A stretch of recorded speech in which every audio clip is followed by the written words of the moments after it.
Hi guys, so we're gonna do our episode today while I get undressed and take care of my child. So this month we are talking about the height of parenting, which ironic, right? But better time to talk about it than when I'm in parent mode. So today's episode is going to just talk about parenthood as a whole, and I feel like I want this month to really go into the various ways that we experience it, our personal value when it comes to parenthood, as well as what it looks like at different roles within a family, right? Because it doesn't always have to be mom and dad when it comes to parenthood. So bear with me. This will be my first episode with my child active and being able to talk and move around. I know you guys may remember back in the day where he had his own intro whenever he was in an episode, but nevertheless, we're gonna do our best. Stay tuned after our intro to talk about parenthood.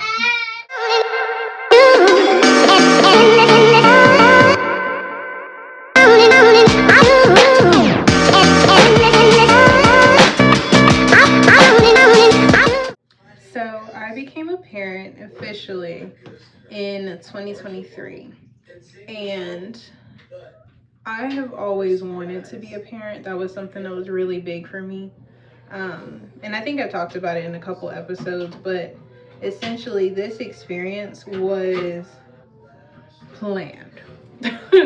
It was planned. It was a ride. It was just so much that went into it, between me and my husband, that honestly I wouldn't change it for the world, right? But that's the beautiful side of it. That's the pleasant, the easy to talk about, the parts that people plan for years and daydream and think about what they would or wouldn't do. All the things go into that. No one talks about parent mode. No one talks about how your routines are going to change, because not only are you adjusting as a person, but your child is coming in and adjusting with you. They may be one way in the beginning, but then they end up being completely different after being around you for so long, after learning what makes you tick, what is going to give them the most attention, what is going to make them laugh, what's going to make them sad. All these things come into play as you go through the years, the moments, the months with your child. I'm not an expert. I'm only on year 2. But what I will say is that what I've learned is that every level of parenthood is different. And the biggest thing so far I'm learning is patience. So let's talk about that. So this episode isn't going to talk about how to parent. I just want to make that clear. But I do want to talk about the things that I've learned going into parenthood based on my experiences, things that I've seen from other people, and again, the things that I thought I wanted within my own parenting journey, that just didn't happen, right? So as I said, patience. Patience has been very big, and obviously that seems like a non-factor. Like, why is that even something you have to consider? Patience just comes with raising a human being, right? Not necessarily. When people, speaking from a new parent point of view, when we think about needing to be patient for your child, we think being up all night. We think having to communicate with another person about the values that you're going to have within your child when you're raising them, when you're trying to guide them along this path. But no one really addresses the fact that more patience is needed for the growth that you're going to see within yourself and the people around you. Unfortunately, we all have this sense of trauma or weight when it comes to new parents, when it comes to trying to figure out how you want to bring your child into this world, because everyone around you seems to have been waiting for this day. They have been waiting for you to be a parent so they can tell you everything that they did right, wrong, and they wish they would have done. And this is where the patience really comes in, because we battle this sense of, this sense of imposter syndrome. We battle this sense of imposter syndrome, and we fall into the habit of taking it out on our kid, because it goes into, well, I was never able to do this, or no one gave me the freedom to be my own person, or to do what I thought was going to be right. What do? We tend to find some reason to blame our kid. Like, you're the reason I don't know how to do this. You're the reason I never took that chance. You're the reason I am just learning. Like, you're my first. All these phrases come into play because we don't want to admit the weight of someone else. We don't want to talk about the fact that we allowed the peer pressure of the people around us to cause us to no longer pursue the dream we had for our own kid. So, what does this have to do with the height of parenthood? What does this have to do with this month's theme? Everything, right? Sidebar, y'all. So I was following somebody really bougie, and they use the redefining clean pads for your face and stuff. And I'm not gonna lie, I'm in love. Like, it's just so nice. Like, I'll use my rag to get my gucky makeup off, but once I'm clean, this it. Okay? Anyway, sidebar. So when I became a parent, it was very different for me because I really didn't know what to expect. Like, me and my husband talked about a lot of different things. We talked about how we grew up. We talked about things we knew for sure we didn't want to do. But one thing that we had in common was how we grew up. And that was really interesting, and another big reason why we connected so well when we first started dating, because we just understood, how we got from point A to point B. So fast forward to here we are with our child. I grew up in a single mom home, turned blended family. Had my dad, he also was remarried. So, I had a divided household. 2 different lifestyles, 2 different parenting styles, 2 different opportunities, sets of opportunities, and the same for my husband. So my vision for my child, I had things that I automatically thought about. I had things that I was just like, okay, the way I communicate with my kid, the bonds that I build with them, the presence that I have in their lives, like all these things were common for me. My husband, his was discipline, making sure that he, again, was present, doing things to build memories, being in the moment. Those were big things for my husband. So here we are with our kid, who is our only boy, and being able to be in this experience and understand that everything we thought and wanted was not something we had to worry about. Like, our kid created his own plan, his own things that we had to stress about, things that we couldn't even dream of. And not in a bad way, but just we go into it with so many things going on in the background, not only other people, but ourselves. We're trying to plan ahead to make sure we don't make a mistake. We're trying to understand what's going to come so we can face it without putting our kid in some crazy position. But the unfortunate part about all this is that every time someone has a kid, in one way or another, we're recreating past trauma, or we're creating something totally different, because our kid is not like Johnny from up the street. He is marvelous. He is himself. He has created this space and chosen us as his parents for the journey he's supposed to be having.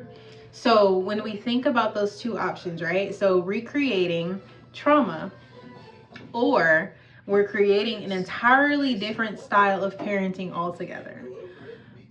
Trauma is hard to deal with because we have to understand what those triggers are. What does it look like? What trauma was in our family that just keeps happening, right? If you can't identify it, at what point are you going to be able to say, holy crap, I'm recreating trauma while raising my child? I'm not giving them an atmosphere that they can be themselves, to create individuality, to be creative, to make mistakes, to understand what the world's going to bring, to get to know me as their parent.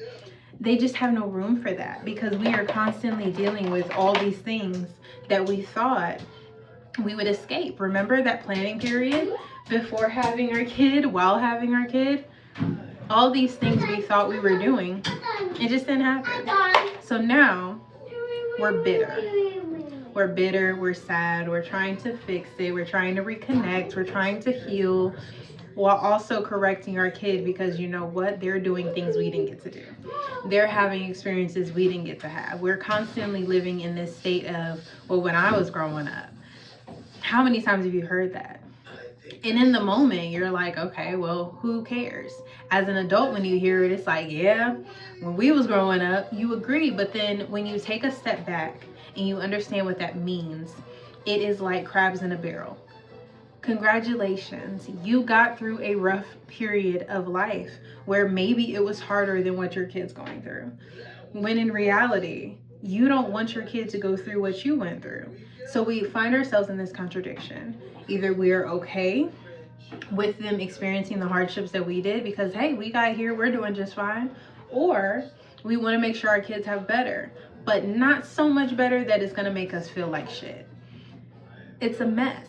And that is where we're coming back to imposing trauma from our past family habits onto our kid. Now let's flip it. Giving our kid a space to be themselves, figuring out who they are, and also allowing them to know a little bit about us. I saw this video a long time ago, and this lady was talking to her kid, and she was just trying to do gentle parenting. But the way she worded one of her comments to her kid was, I personally don't like that. You know, that makes mommy feel uncomfortable.